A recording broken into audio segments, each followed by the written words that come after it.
Pay Your People Better, May 4th, 2026. I got my good store haul, as it were. I mentioned it in another video, and I'll put it in this one instead. You know, it's like, I got my box of toilet papers, and my paper towels are down there too. Also, because of the whole back issue. Got a lovely back brace that was delivered on Friday. It's a little on the small side. I think it's just a medium. I need a large. But I'm making do with what I've got, so whatever. I can make it fit, is the main case. So I got paid today. Got the food stamps taken care of. I tried to pull all of the cash out, but I couldn't. Because they didn't have any 20s, and I didn't want to go through the process of because all I was going to do is pull the money out, put it back in to a different account. And then I was like, well, tomorrow I don't have PT because this is my essentially last week, and that's on Thursday. So I'm going to the comedy club tomorrow, and there's a Wells Fargo right around the corner, so I can do that. But yeah, I got to save some trees. 100% bamboo, 0 trees. Although I guess you could, I guess bamboo's grass. And also, what is a tree? And Hank has a great video about it and everything. I'll try to find that and put that up there too. And like I said, I'll try to put in the promo code too, the one that I used that worked. So instead of spending $100, because each one of these, the toilet paper and the paper towels are $50 each. If you buy them separately. You can buy them together at $80 total, but then you can use the promo code and it saves like 30%, which is huge.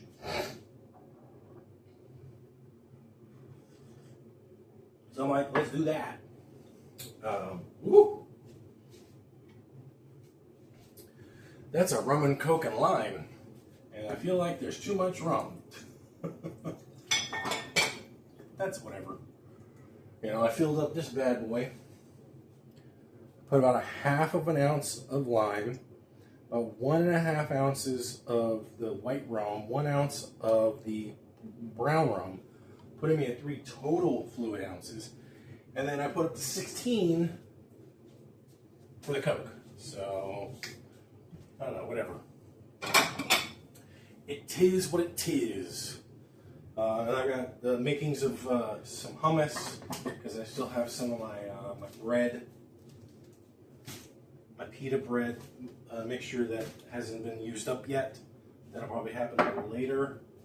Because I mean, really the best time to cook the pita bread is when you're about to eat it. This is the, let me open it up so you can see it better. This is the second attempt at the onion soup bread that Dylan Hollis has on his channel. And it's pretty simple. You get 2 packets of onion soup mix. He has Lipton. I was using store brand because it's probably all going to be the same shit anyway. 3 1/4 cups of flour. That's the real kicker. Which turns out to be almost exactly 420 grams of flour, so that works out really well. Just gonna cut it on the countertop here. Cut it right in half. 2 cups of buttermilk. You mix those together first. See, that was the issue that I had last time that I made it. The last time I just kind of put everything in all at once and then mixed. No. Mix the dries in with the wets and then mix in the pound of cheese. Although it said a cup, which isn't much. So I put in a lot. Put in a lot of cheese. And you bake, and then you put some more cheese on, once you finish mixing it, because it's super sticky, by the way. It's one of the stickiest fucking things I've ever dealt with when it comes to bread. Just mega hydrated. So anyway, do that.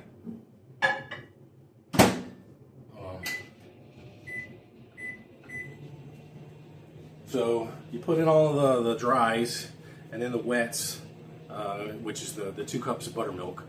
I don't usually have a reason for buttermilk. I just wanted to check it out. Once I'm done with this buttermilk, I'm probably never going to use it again. It's just not something that is in my wheelhouse. Now, it does potentially last a while because of the sour nature of it. It's basically, milk and vinegar, and the vinegar helps to prevent it from going bad. But it's not to say that it won't ever go bad. Like that other milk that I had that went bad, I had to dump out half of it, which sucked. But that was my fault. I put it in an older container that I didn't rinse out properly. So,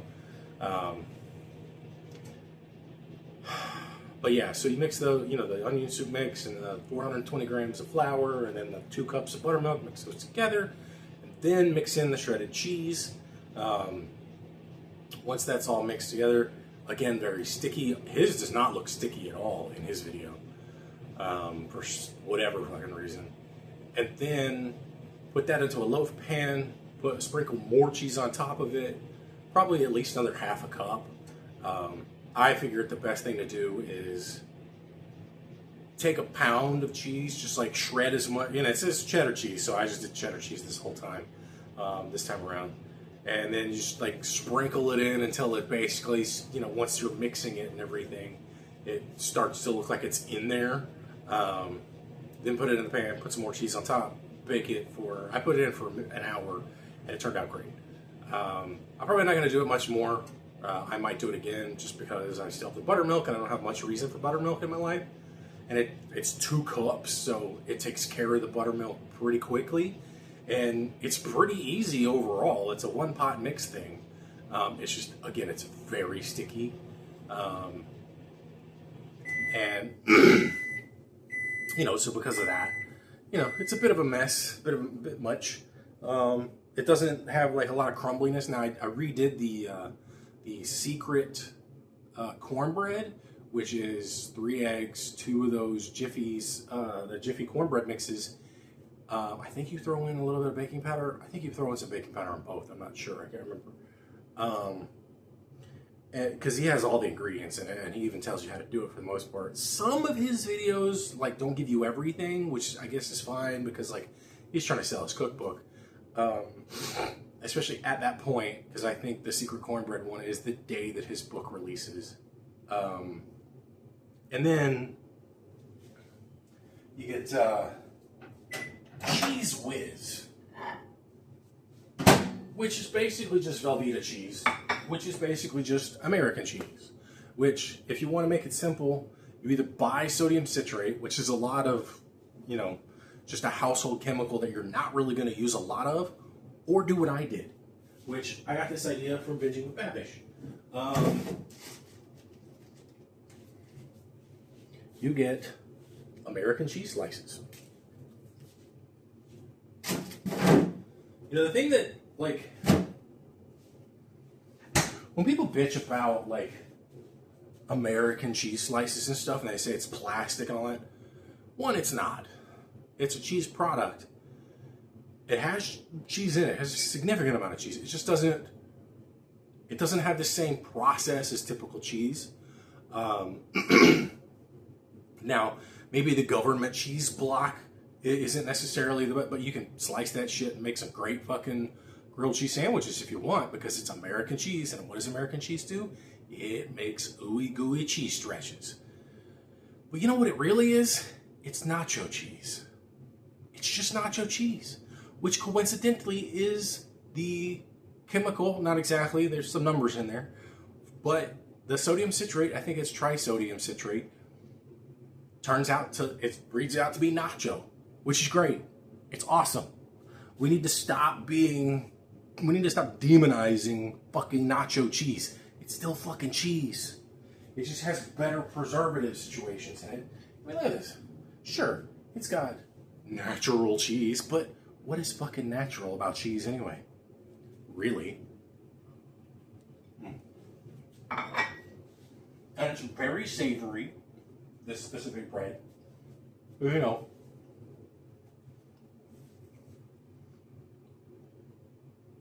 It's got the onion soup mix in it. It's got the cheese in it. It's really good.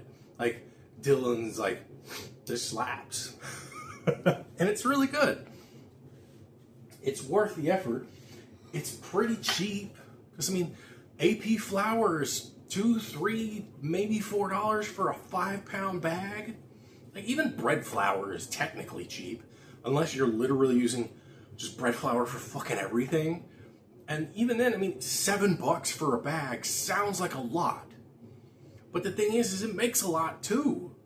You know, even if you're making just bread with it, you know, you can make a lot of fucking bread. You know? So it's like, we have a lot of misinformation and a lot of fear-mongering about certain things. That's why, like, Liam, for instance, the plant slant, he's really good. That's also why I like Hank, because he's really good about the misinformation thing. It's like,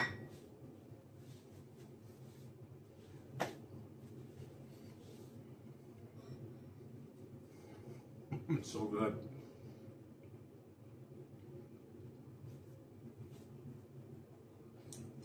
Just like, I think it's Scotty Fitness says, guilt is not an ingredient. Maybe that's what Liam says. Maybe it's both. I don't remember. Fear isn't either. So there's no guilt-free food, because all food is guilt-free food, because there's no guilt-filled food. Guilt-filled food. That's a weird sentence to say. Guilt-filled food. You know, since guilt isn't an ingredient, fear shouldn't be an ingredient either. Stop being afraid of your fucking food. Start understanding and learning, and, you know, don't search everything through fucking TikTok or through YouTube. You know, Wikipedia is a really good point to look at, especially now with misinformation and disinformation being widespread.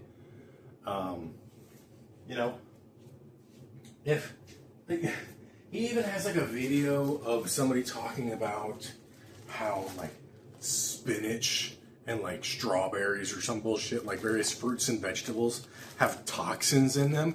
And it's like, okay, so they shouldn't be eating fruits and vegetables? I bought some more lentils. I need to try the Instant Pot again. I gotta try again. I can't give up. So in order to do it, I gotta put them all in here. A dry weight lentils. It's like, what are they fear-mongering about? Well, they're fear-mongering about something like nutrition.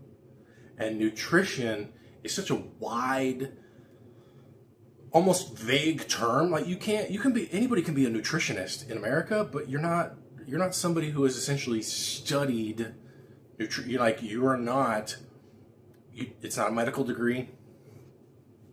A lot of people can be a nutritionist. To be a dietitian, on the other hand, that's different.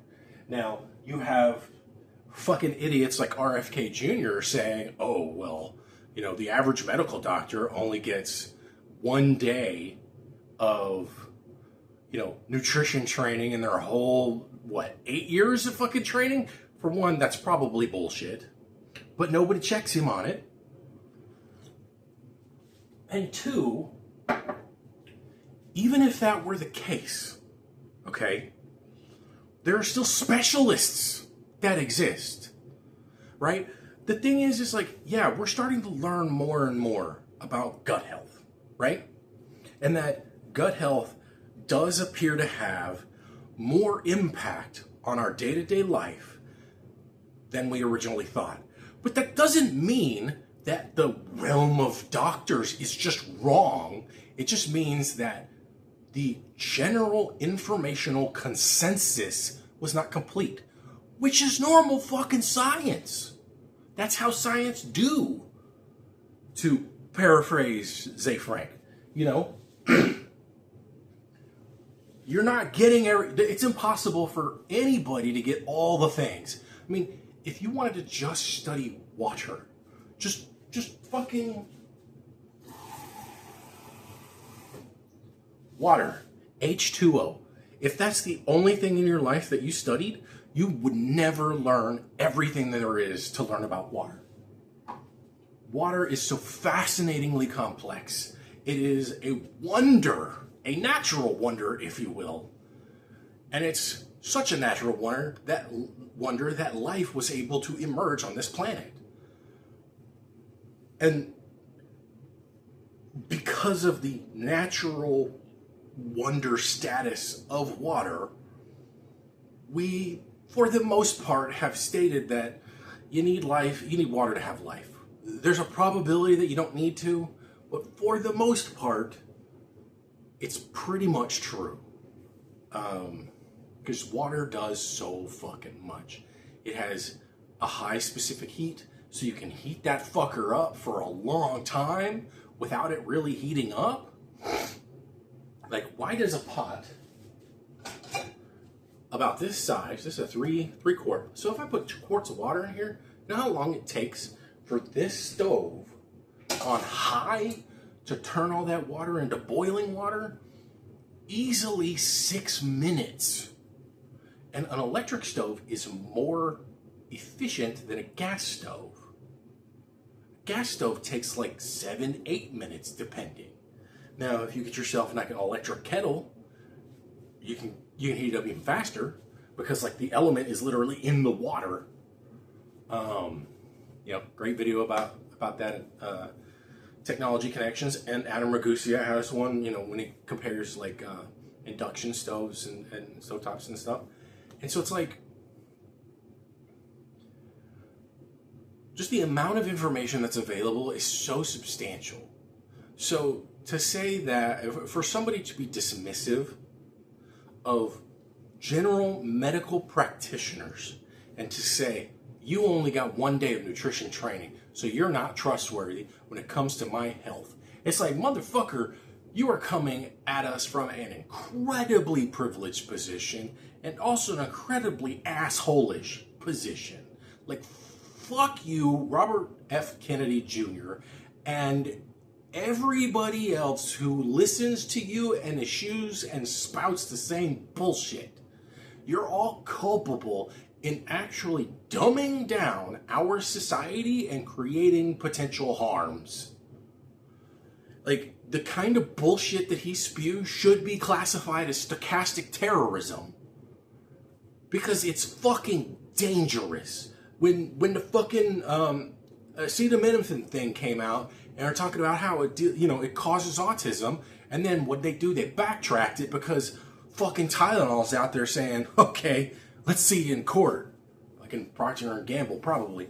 And that's the only reason that they fucking did anything. Because if nobody had challenged them in court, they would have kept fucking peddling that bullshit. And that's exactly what this administration does. I know, I got all political. Why? Because fucking everything's political. Including paper fucking towels and trees and bamboo and everything. Everything is political. You want to try to watch something to escape? Well, that means you're in a very privileged position because there are some people who do not get that ability. They do not get the ability to escape politics. No matter what they're doing, no matter where they are, politics is looming over them. And usually people of color and other minorities, women, if you are not the dominant race in society, like in America, where white men are the persons in most positions of power, oh, there's this white woman here, or there's this black woman here. The thing is, it's like, you're using very specific instances. Look at the whole of it all. And look at how white men get treated on the whole in specific situations, like prison situations, jail, just incarceration in general. And, the general number of plea agreements where they don't spend any more time in jail versus how much more time they spend in jail. Look at the numbers overall, and then look at them as a percentage of the total population. And people are like, well, see, black people commit more crimes than white people. Like, for one, white people commit more total crimes than black people, period. Not just percent, if you want to go percentages, whatever, but just the general number of white people that exist in America and the amount of people who commit crimes, white people take the fucking cake. Now, one of the things that a lot of people will use is the arrest statistics from the FBI, and they'll say, well, look at this. Look at all these arrests for the crimes they committed. Sorry, an arrest is not committing a crime. An arrest is simply an arrest. It's not a conviction. How many more people get convicted because they have to?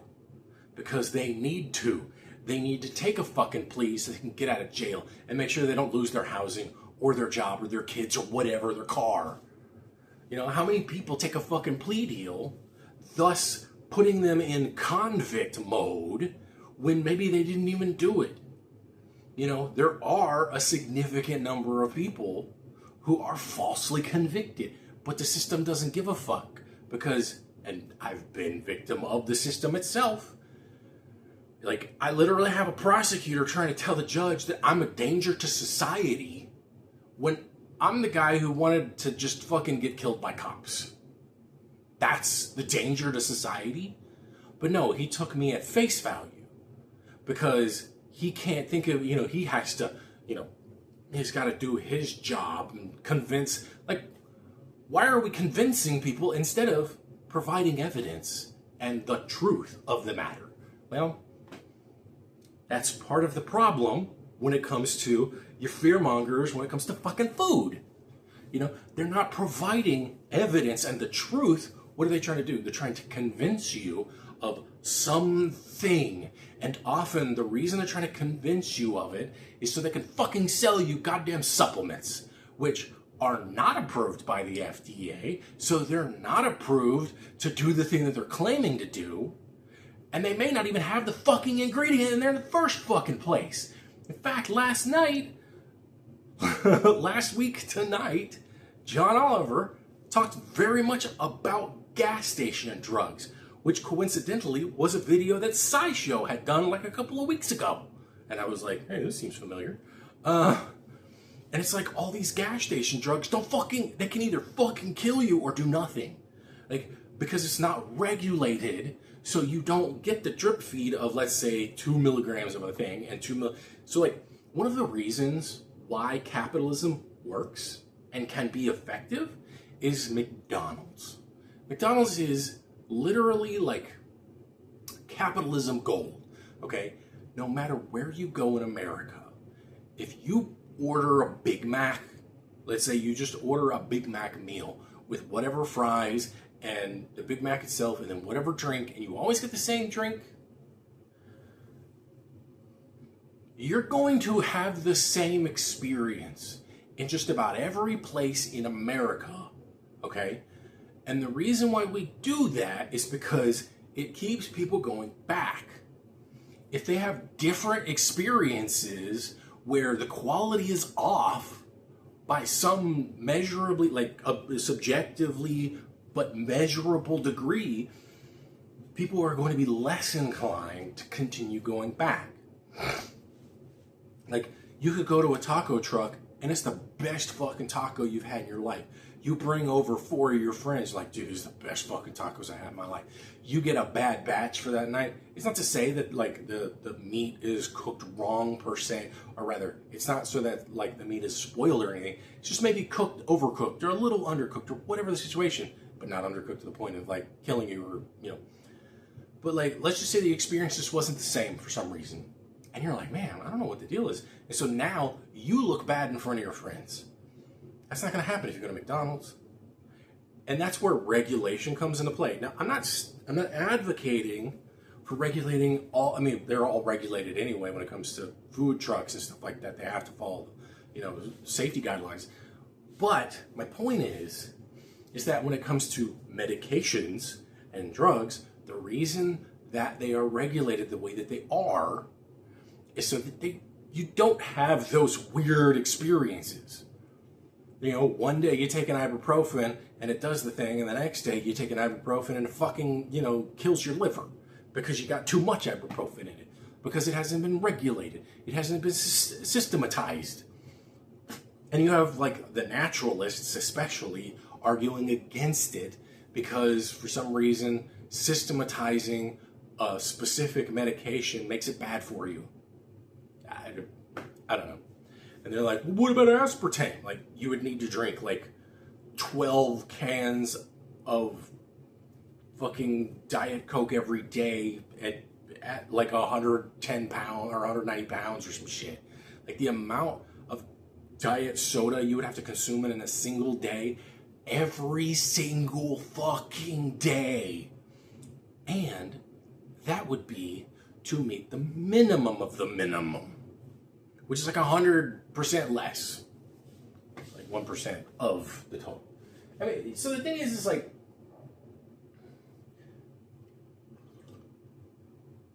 listen to the people who want to educate you. Listen to the people who try to debunk the sensational. So like, oh my God, what's wrong with this? And then somebody's literally sitting there talking to you about it, and they have a lived experience in some capacity.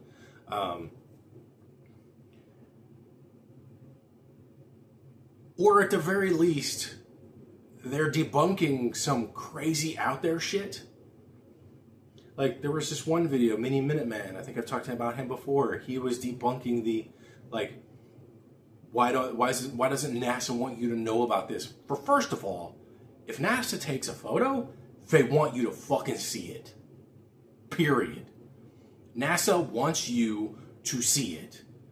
In fact, to my understanding, I don't know how it works, but they may not even hold the copyright to the photos that they have. Because I bought a fucking calendar from Hank Green regarding the Artemis the photos, like the 12 that he decided to pick up. How can he sell a calendar of photos he didn't take? Well, there's a probability that, and again, I don't know this for certain, but there's a pretty good chance that, you know, because NASA is taxpayer money, they probably can't hold on to the copyright the same way. Either that, or they just decide not to keep the copyright. That's a thing that you can do as a copyright holder, by the way. As a copyright holder, you can say, everybody have fun. And then there you go. You basically don't own the copyright anymore. And so, like, that's why it's always good to listen to the people who are not talking about the wild, but debunking the wild. And talking about the realities of life. You know, watch your sci shows, or your PBS Eons, or, you know, Weathered. One of the reasons I watch Adam Ragusa is because of the way that he broke, you know, back during his heyday, before he was semi-retired, you know, he'd have a fucking journalistic, like, science-y video every week as well, in addition to his recipe videos. And, like, he would drop all the facts in the video, but he would also put all of the data in his description as well. And so, and there's times where he corrected things, and there's times where he had to go back and correct himself because he made a mistake. And that's also part of it. If a person isn't willing to correct their own mistakes, especially if they're like a TikToker or something, and they're not the one, like, I like Liam because most of his videos is not saying, hey, did you know this? It's more like, hey, let me show you. Or, hey, here's why that's wrong. Or, hey, here's some information that helps to illuminate some X, Y, and Z's and stuff like that. Same thing with Hank. You know, follow the people who do this stuff, and they're not trying to fucking sell you supplements. If they're trying to sell you a supplement, they're trying to sell you garbage. They're trying to take your money. And a lot of people will say, well, why won't you just let me spend my money on whatever the fuck I want? You're allowed to. But I would like to convince you otherwise, because it's not a good idea. You might harm yourself or somebody else. It might be your kid. You might cause your fucking kid to go to the hospital. Would that be something that you think would be okay? Would that be something you want on your conscience? I don't think it should be. Which is why I'm all about information, and not me being right, but you being right. And I know that sounds a little self-serving and a little self-aggrandizing, but the reality is that's what I've always wanted. Knowledge is power.